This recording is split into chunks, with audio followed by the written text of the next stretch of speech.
Hi, good morning, and welcome to this webinar and live demo of the Sense It All platform. So we do a webinar every week on Sense It All. So if questions come in during the week regarding Sense It All, we do talk about it during the week, but then we also do this monthly live streaming webinar as well. So there's a couple of you in the room, and we also have a ZP engineer, Guyana, online with us today as well. So Sense It All has expanded in terms of, as EP, we're sort of synonymous with electrochemical, but we've also expanded into spectrochemical as well. The reason being is sometimes an assay already exists in a spectrochemical format, but it's kind of laboratory bound in terms of it might be in a plate reader format, or it may be in just a kind of mix the chemicals up and then have to do the kind of spectroscopy experiment. Whereas at ZP, we're kind of like reducing everything down to just being point of care or point of need testing. So Sense It All can actually also take care of spectrochemical assays, though, you know, ZP is now in its sort of 9th year, maybe even its 10th year, and therefore electrochemistry is the thing that we're most steeped in, but many of us have a background in chemistry and electrochemistry, so therefore we are able to flip between the two formats.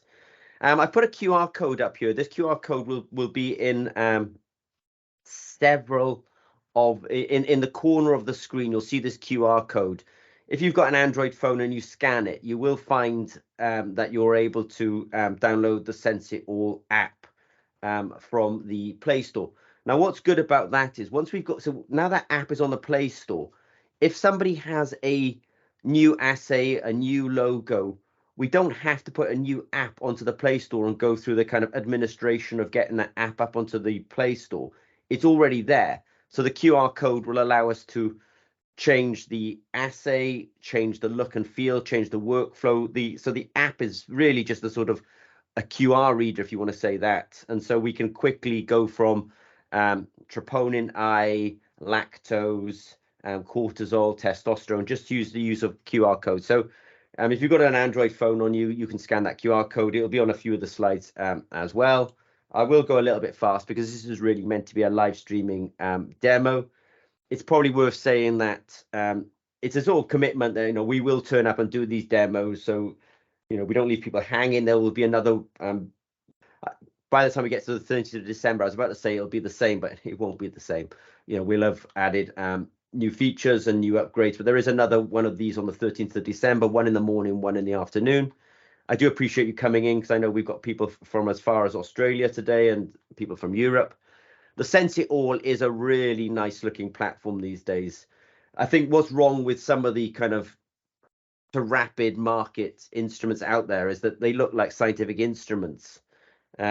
Michael's got his hand up. I'm not sure how it really works, Michael, but if you put it in the Q&A, I'll try and pick it up in the Q&A or the chat. I'm doing several things, so probably when Guyana's speaking.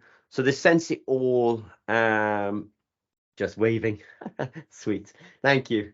Yeah, to be fair, it's got a very nice look and feel about it, and Guyana will talk about this as well. That the look and feel includes kind of LED lights that kind of guide the user to the experience. There's a LED, there's a blue LED that flashes when you're trying to make Bluetooth connection. There's a LED that goes blue when you've made connection. There's a green LED when the assay's been run. So the user's kind of really guided, and you can see the form factor is really kind of I would dare say, really quite attractive. At ZP, we do assays in both the continuous mode and the discrete mode. Just as some of you will have a lot of experience with continuous monitoring is really quite hard. If you've got a choice between doing discrete or continuous as your first product or your first milestone, just go discrete. I mean, take the sample, put it on the sensor, get a result, end of it. Of course, with a continuous measurement, there's continuously sample coming to that sensor.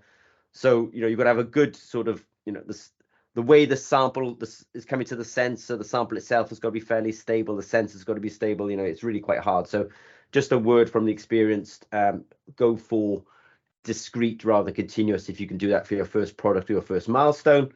At ZP now, we're able to work with electrochemical assays or spectroscopy assays or spectrochemical assays. We just change the hardware depending on whether it's electrochemical or spectrochemical, but the app then stays the same. This is the kind of cute bit, that the app is really a kind of conduit so that it interfaces with the hardware and it sends data to the cloud and gets data back from the clouds. But it's that principle that means that we can reskin this very quickly with a QR code. Now we will be doing a live demo on this today, so I don't have to play on this or even over discuss it. But it does work in the sense that a sample goes into the technology. The app tells the hardware what to do. The hardware gives the data, the raw data that is, back to the app. The app sends it to Julie, which is a cloud database system that we have, and Julie then gives the result back to the app. That's not a bad workflow, because if you're in a development phase, so for example, we're doing purines for epilepsy and stroke. So we are working with a stroke unit in the UK. The patients give the blood sample goes on the sensor, we get the raw data in the cloud. So that means that we could do quality control. If something was really going wrong with the instrument or going wrong with samples getting onto sensors, we can see it in our cloud. There's no need to kind of even ask them to send the data. What's nice about the system is we don't have to have the patient name. It's a sample ID. That's not the same as a patient ID. And then the results come back to the phone. You'll see this for real today, but I think, the first thing that kind of struck me when I first saw this technology was actually how nice it was in terms of just this look. It's got a nice weight on it. It's got these little LEDs. It's got this really nice way of, you don't have to, sometimes with kind of electrochemical sensors and hardware, you're trying to post these things through a slot. Slots are horrible. You've got to have good aim. You've got to make sure, you're not sure if it's electrically connected. Liquids get into slots. So we've really, because we're such big users of our own technology, we went and asked our own scientists, what can we do to improve this? And even just little features like we could take it apart just to kind of rapidly clean it. So, one of our markets is chili and ginger testing, and chili sauces are quite messy things. Blood is a messy thing. So the ability, urine, saliva, if that gets on the meter, you want to be able to kind of clean it off quite rapidly. This is something that we will discuss today as well, that this here, the video at the bottom is just showing this QR code principle. In fact, so with a QR code, we read it. So the QR code holds information about what method file to run, what logo to display. And once you've read that QR code, by the way, let's say you read a QR code, so it reskinned the app and said your company and your assay, you don't have to then do it every time you turn on the app. The app will just remember it. So it's just a one-time, let's say, use. So it's useful to us because we make a product called Food Sense, which means we can scan the code and it can be a ginger or it can be a chili test. But for you, you could do it like a demo in front of you could be preparing for a demo in front of an investor, and you can actually scan that QR code. It'll reskin the app, and then you can go into the demo, and you don't have to redo that that part in front of the person or the investor. Especially in point of care, these are the kind of sensors that we have. There's actually another two here. There's lactose and there's one other histamine, that's right, as well, that we've also got in this list. So the nice thing about ZP is we do, there are companies who go very deep on a sensor, and we've gone very deep, I would say, on glucose, on lactate, on pH, cortisol, we've gone pretty deep on. We've got a really good potassium sensor, for example, but we've also gone quite broad. Now, that broadness is because we've been around for quite a long time now, in terms of just ZP as a company, and some of us have been doing this for 23 years. So, for example, these QR codes, we can make that Sensi All app be these are the publicly facing ones. We have more of these QR codes, but they're then customer specific. So I don't want to, obviously, we always respect people's privacy and confidentiality. But, the one on the far left if we scan it, it's a chili sensor. If we scan the ginger, it's a ginger sensor. The nitrate one is a really interesting one, that this is a point of need test system for nitrate, and TAS is total antioxidative status, which is a sort of marker for, it could be a marker for shelf life, it can be a marker for stress in veterinary applications. So we have these, I think the two on the far left is something that we use in one of our products, and the two on the right are something that we kind of use with clients. But we do have very client-specific ones. It's probably worth saying again that we do have another one of these Sensi All webinars on the 13th of December. I'll hopefully be able to put a link later on out on this. If you want to know more about this, we've got it here anyway. Just a quick comment. I think the idea of the Sense It All is either you achieve what's called a minimally viable product as fast as possible. So we did have a client, they came to us at Christmas time. They did what we call proof of principles. They did 2 proof of principles with us back to back, and then they did a demo in front of their investor. So I think they were kind of near the end of having to have some hardware to show to an investor, and so they'd probably been going for a couple of years on their own, realized that, we need to make what we call in the US, they call it a Hail Mary pass, which is basically throwing the ball and hoping somebody catches it. We caught it, and we were able to do 2 proof of principles with them, and they were able to get to demo in front of the investor within a 3-month period. It's probably worth saying that that our technology all contains the same electronics. So whether we're doing a potentiostat or whether we're doing a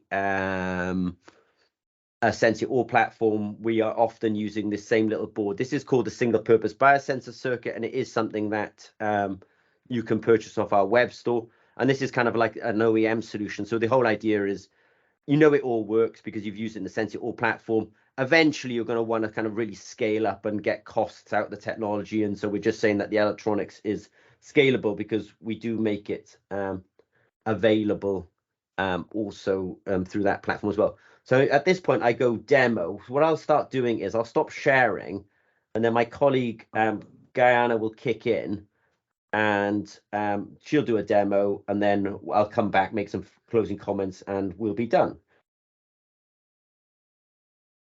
Yes. Hi.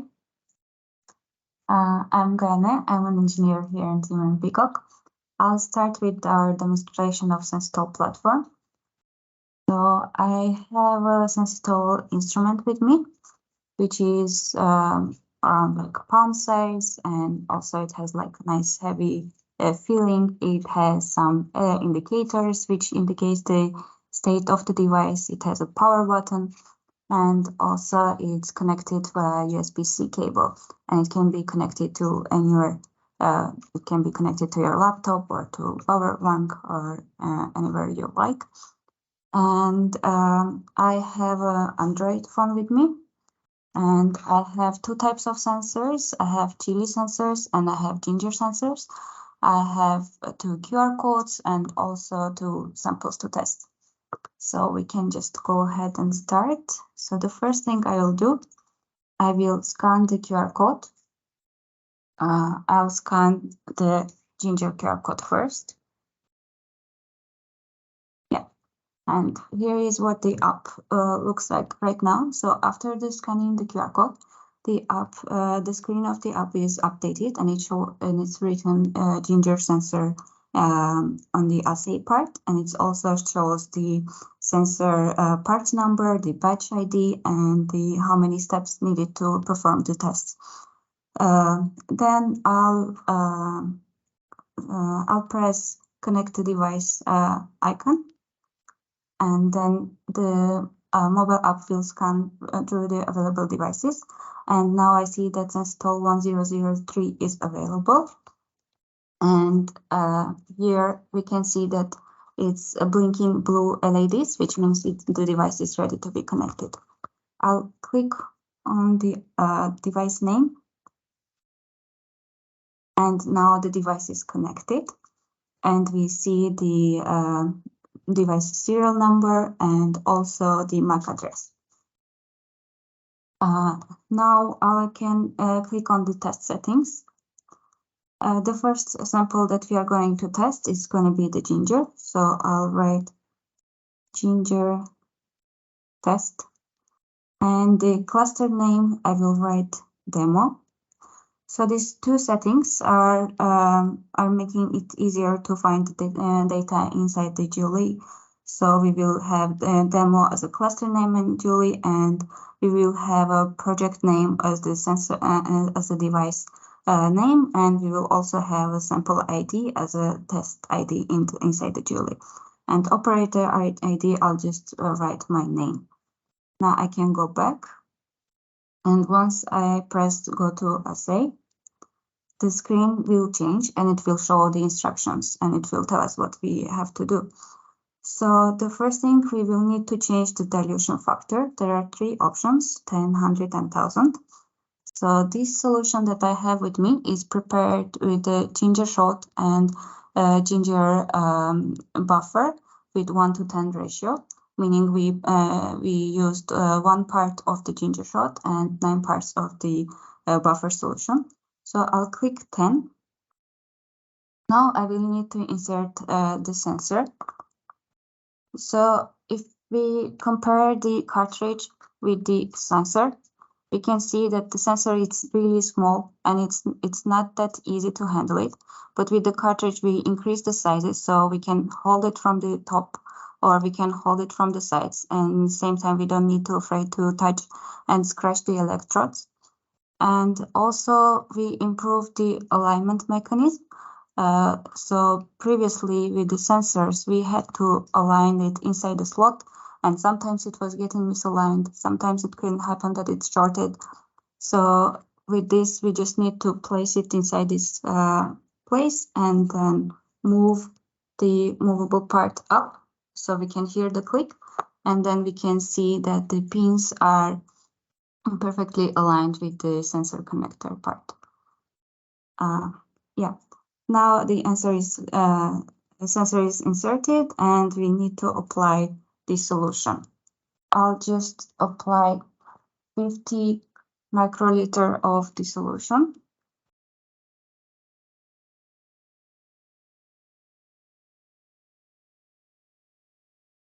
And I will be careful to not scratch the electrodes, and also I will try to cover all 3 electrodes with the solution. Yeah. It's probably worth saying that we can put we could put circular targets on this to make the kind of user experience, a bit slicker, but I think this is perfectly good as well. So go ahead, Guyana. Yeah. And now everything is ready. I'll just click start measurement button. The whole measurement process takes 30 seconds. So during this time, the device is running electrochemical measurement, which is cyclic voltammetry in this case. And after that, the data is transferred to the cloud database Julie, where it gets analyzed. And after that, we are getting the results back on the mobile app. And this whole process takes like around 30 seconds.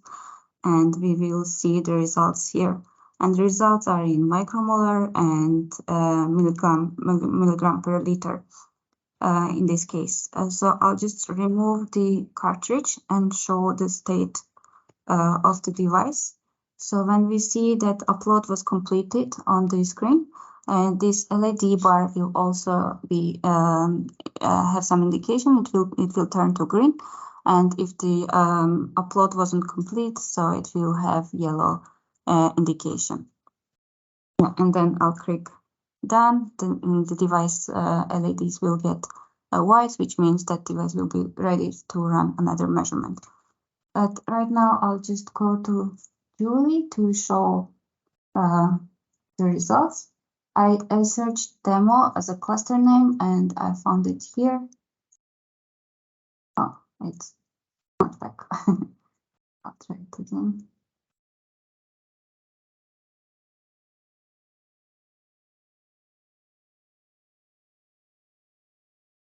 Yeah, so here is the MAC address of the device. And I click on it, I will see the previous tests. And I see the ginger test, the name that I specified in the beginning. I will click, and here is our data. So here's our voltammogram, and when we scroll a bit down, we will see all the peaks and all the analysis parts. We will see that we are using these peaks to determine the concentration of the ginger ale inside the sample. Now I will go back to my app and then scan the chili QR code.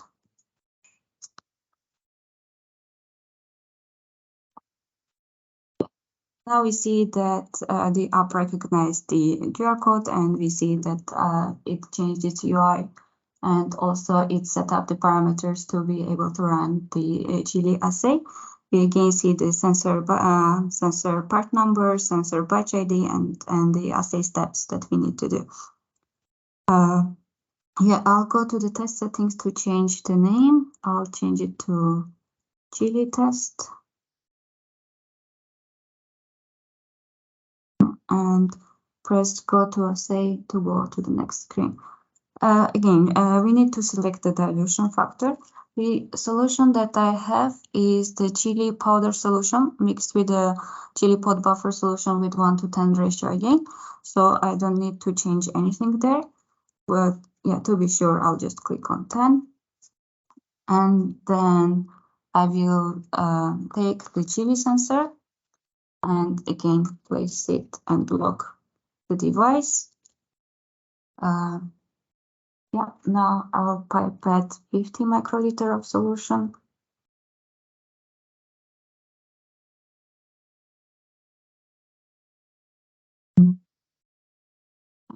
This is done. And start the measurement. Yeah, again, the process is the same. So it runs the electrochemical measurement, which is again a cyclic voltammetry in the chili assay. And it sends the device sends the data to the mobile app through the Bluetooth, and the mobile app sends the data to Julie, where it will get analyzed, and we will get the results right back in 3 seconds approximately. And yeah, now we got the results. Now again, we will see in results in 3 different forms: micromolar and ppm and SHU. And also we see that upload was completed, which means that we can find the results in Julie. I'll click done and then share my screen for Julie. I'll need to click the refresh icon, and because I didn't change the cluster name in the beginning, so it's again in the demo cluster. And it's again the same device too, so the project name is the same too. So I'll see that there is chili test report, and when I click on it, I will see the results, and I will see the raw data. Yeah, I think that was it, Martin, from my side. Brilliant. No, I appreciate it. Thanks, Gayana. I think, I mean, what I quite liked about that demo as well is that you can. I mean, you know, we've talked today about, I've mentioned spectrochemical versus electrochemical. What you'll notice about some of those samples, you know, if you've got messy samples, which are kind of blood, or urine's quite clean, to be fair, you know, if you can call urine clean, but saliva, blood, chili sauce, ginger suspensions, these are quite dirty samples. So sometimes this is when electrochemistry really kicks into its own. But what I really like about that as well is that those 2 live demos, you saw it, that in fact, you know, there's an app that you can download off the Play Store. So then we were able to click between 2 assays, run them, all the data went to the cloud. And I mean, it's a credit really to the Norwegian internet that actually the data went to the cloud and came back, but you felt like that was a real-time experience. You know, we understand that's not the experience around the world, but especially for developers, you really do want, you know, your algorithms cloud-based. Because, you know, let's say you're in a clinical or preclinical, you sometimes want to improve things on the fly. You can't do that with a medical device. You know, you can't just go around improving the algorithm as you feel fit. It has a lot more control. But the fact is, these algorithms are cloud-based, so we can deploy new algorithms quite readily. You know, if we get some learning and therefore we can improve it, then we can implement it quite quickly. So what I want to do now is just say, if you've got any questions of ZP, don't hesitate to reach out to us. I do recognize the names around the table today, so I appreciate you guys coming. And so we'll be doing this again in December. But if you have any questions, most of you have my email anyway, and just reach out and we'll be happy to answer those questions. So that's from Guyana and I. We like to keep it short and sweet. And as I say, any questions, don't hesitate to reach out to us. Okay, thanks so much.